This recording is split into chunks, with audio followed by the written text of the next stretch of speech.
नमस्कार साथियों, श्रीमद् भागवत गीता साक्षात भगवान की दिव्य वाणी है। इसकी महिमा अपार है, अपरिमित है, उसका यथार्थ में वर्णन कोई नहीं कर सकता। शेष महेश गणेश भी इसकी महिमा को पूरी तरह से नहीं कह सकते, फिर मनुष्य की तो बात ही क्या है।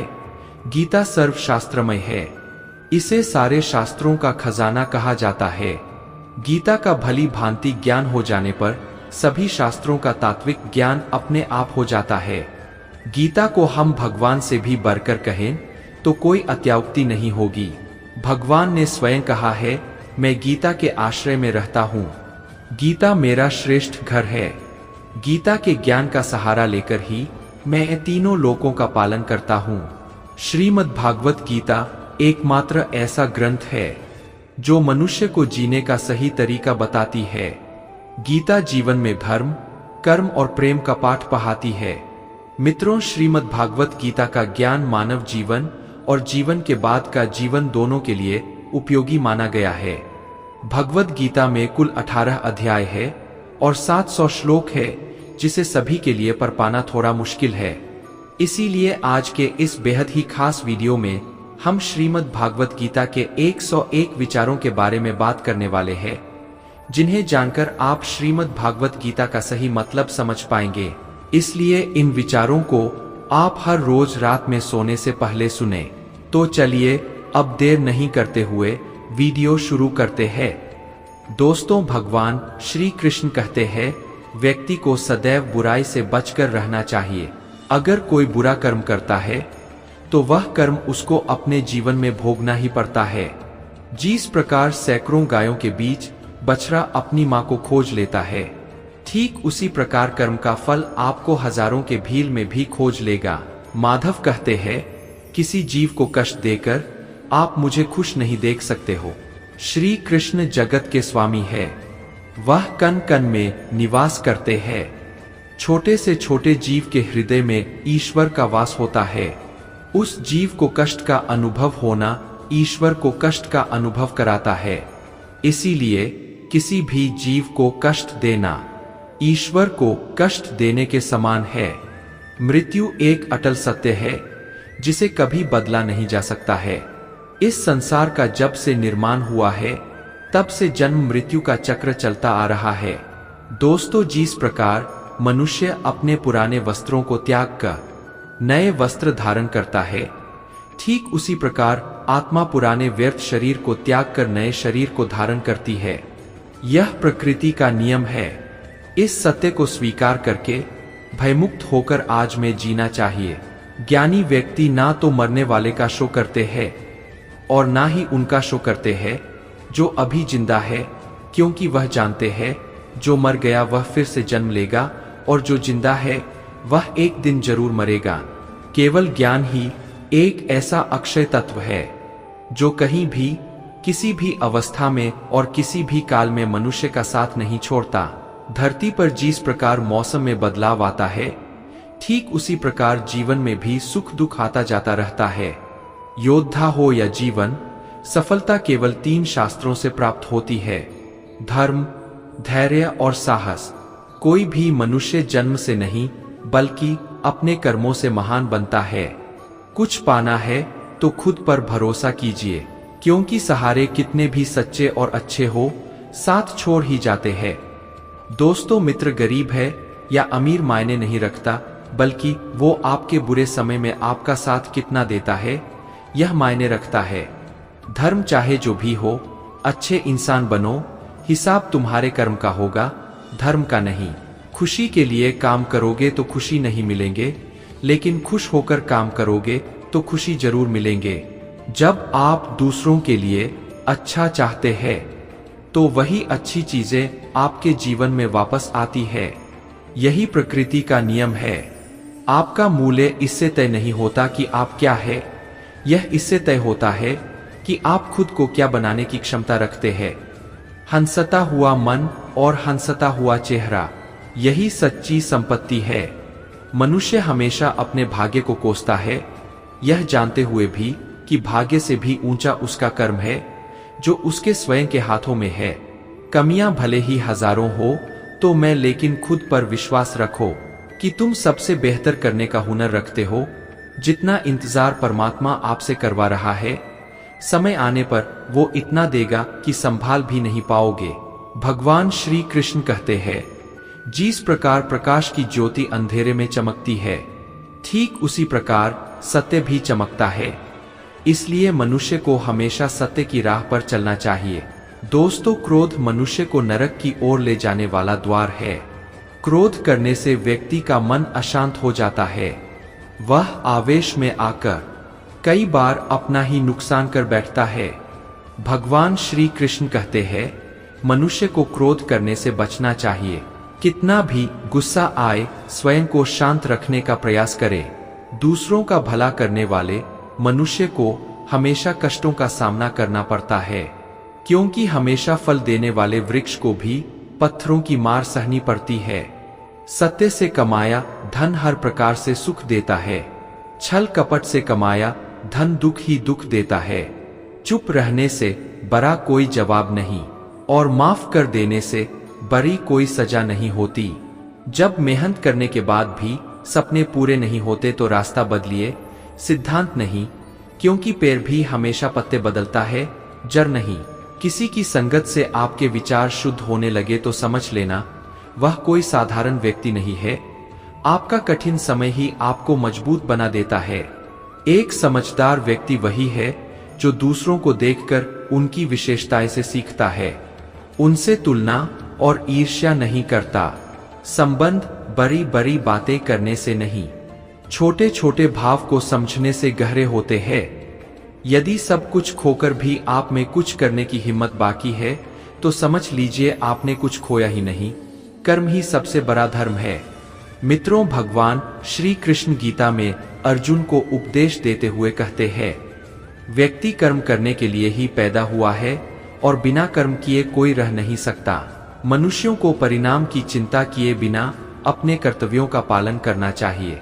कृष्ण अपने भक्तों को कर्म का मार्ग दिखाते हुए कहते हैं, अपने कर्म समाज के प्रति और मानव कल्याण के प्रति केंद्रित करते हुए करो। बाकी फल की चिंता मत करो। उन सभी कर्मों को मुझे समर्पित करो। इस मार्ग को अपनाकर तुम मुझे प्राप्त कर सकते हो, मेरे प्रेम का भागीदार बन सकते। दोस्तों, इस संसार में आज जो तुम्हारे पास है, कल वो किसी और का था, परसों वो किसी और का होगा। तुम यहाँ खाली हाथ आए थे और खाली हाथ जाओगे। कोई आपका साथ ना दे तो निराश मत होना, क्योंकि परमात्मा से बड़ा हमसफर कोई नहीं होता। खुशी आजादी पर निर्भर होती है, और आजादी इस बात पर निर्भर होती है कि आप कितने साहसी हैं। विश्वास के बगैर इस दुनिया में कोई भी रिश्ता ज्यादा देर तक कायम नहीं रह सकता। यदि किसी भूल के कारण कल का दिन दुख में बीता, तो उसे याद कर आज का दिन व्यर्थ ना करे। जो लक्ष्य में खो गया, समझो वही सफल हो गया। आप जो कर रहे हैं, उससे अगर आप प्यार करते हैं, तो आप जरूर सफल होंगे। मन पर नियंत्रण रखना जरूरी है। मित्रों, मनुष्य का मन वायु की तरह चंचल है। यह मन ही है जो मनुष्य को काम वासनाओं की तरफ भटकाता रहता है। अगर जीवन को सफल बनाना है, तो मन पर काबू करना बहुत जरूरी है। मन को वश में करने से दिमाग की शक्ति केंद्रित होती है, जिससे कार्यों में सफलता मिलने लगती है। गीता के अनुसार, जिस व्यक्ति ने अपने मन पर काबू पा लिया, वह मन में पैदा होने वाली बेकार की चिंताओं और इच्छाओं से भी दूर रहता है।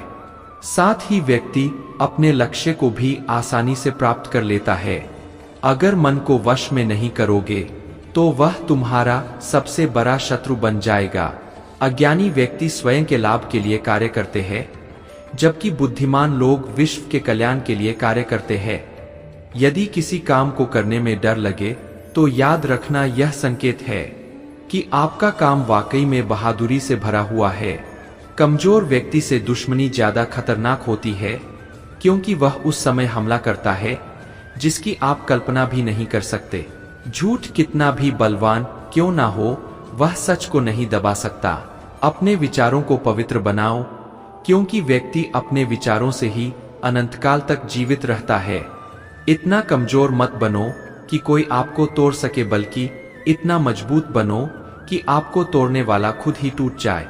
भगवान श्री कृष्ण कहते हैं, जब शांति के सारे मार्ग बंद हो जाए और न्याय ना मिले तो युद्ध करो। वास्तव में मुसीबत में साथ देने वाला मित्र ही सच्चा मित्र होता है। हमेशा शक करने वाला व्यक्ति कभी शांति प्राप्त नहीं कर पाता है। इसलिए संदेह करने से बचे। अधिक संदेह करने से मन की शांति भंग हो जाती है और व्यक्ति भ्रमित होकर अपने संबंधों को नष्ट कर डालता है। तन की सुंदरता मन को आकर्षित करती है, जबकि स्वभाव की सुंदरता हृदय को आकर्षित करती है। इसीलिए मनुष्य का स्वभाव हमेशा निर्मल होना चाहिए। कौन क्या कर रहा है, कैसे कर रहा है और क्यों कर रहा है, इन सब से आप जितना दूर रहेंगे उतना ही खुश रहेंगे। जिंदगी में हम कितने सही है और कितने गलत है, ये सिर्फ दो लोग जानते हैं, एक परमात्मा और दूसरी हमारी अंतरात्मा। दोस्तों, भगवान श्री कृष्ण कहते हैं, जिस मनुष्य के अंदर ज्ञान की कमी और ईश्वर में श्रद्धा नहीं होती, वो मनुष्य जीवन में कभी भी आनंद और सफलता को प्राप्त नहीं कर पाता। भगवान कहते हैं, जो मनुष्य सुख और दुख में शांत रहता है, जिसके राग, भय और क्रोध नष्ट हो गए हैं, जो मनुष्य शुभ और अशुभ वस्तु को पाकर ना प्रसन्न होता है और ना द्वेष करता है, जिन्होंने अपनी इंद्रियों को वश में कर लिया है, वह स्थिर बुद्धि मनुष्य मुनि के समान है। मित्रों, ऐसा मनुष्य स्थिरचित्त और इंद्रियों को वश में करके ज्ञान द्वारा परमात्मा को प्राप्त करके हमेशा संतुष्ट रहता है। दोस्तों, जिस प्रकार समुद्र की स्थिति अचल है, भारी से भारी आंधी तूफान आने पर या अनेक नदियों के जल प्रवाह उसमें प्रविष्ट होने पर भी वह अपनी स्थिति से विचलित नहीं होता, मर्यादा का त्याग नहीं करता, उसी प्रकार परमात्मा के स्वरूप में स्थित योगी की स्थिति भी सर्वथा अचल होती है। बड़े से बड़े सांसारिक सुख दुखों का सहयोग, वह योग होने पर भी उसकी स्थिति में जरा भी अंतर नहीं पड़ता। वह योगी परमात्मा में नित्य निरंतर अटल और एकर स्थित रहता है। मोह विनाश का कारण होता है। मनुष्य के दुखों का मूल कारण उसका मोह ही है। वह जितना अधिक मोह करेगा उतना ही अधिक कष्ट भी भोगेगा। पछतावा अतीत नहीं बदल सकता और चिंता भविष्य नहीं संवार सकती। इसलिए वर्तमान का आनंद लेना ही जीवन का सच्चा सुख है। दोस्तों, श्री कृष्ण कहते हैं, जो तुम्हारा साथ देता है तुम उसका साथ दो, जो तुम्हें धोखा देता है तुम उसे त्याग दो। जिस जगह आपका सम्मान नहीं हो वहां पर कभी जाना नहीं चाहिए, वरना लोग आपको कमजोर और बेवकूफ समझेंगे। जहां बारिश ना हो वहां फसल खराब हो जाती है और जहां संस्कार ना वहां नस्ल भी खराब हो जाती है। जो लोग ये कहते हैं मेरे पास वक्त नहीं है, असल में उनके खास रिश्तों की गिनती में आपका नाम ही नहीं है। बात इतनी मधुर रखो कि कभी वापस भी लेनी पड़े तो आपको कड़वी न लगे। खुद में थोड़ा स्वाभिमान होना जरूरी है, वरना लोग आपको वहां भी दबाने की कोशिश करेंगे जहां आपका अधिकार है। श्रेष्ठ पुरुष जैसा आचरण करता है, अन्य पुरुष भी वैसा ही आचरण करते हैं।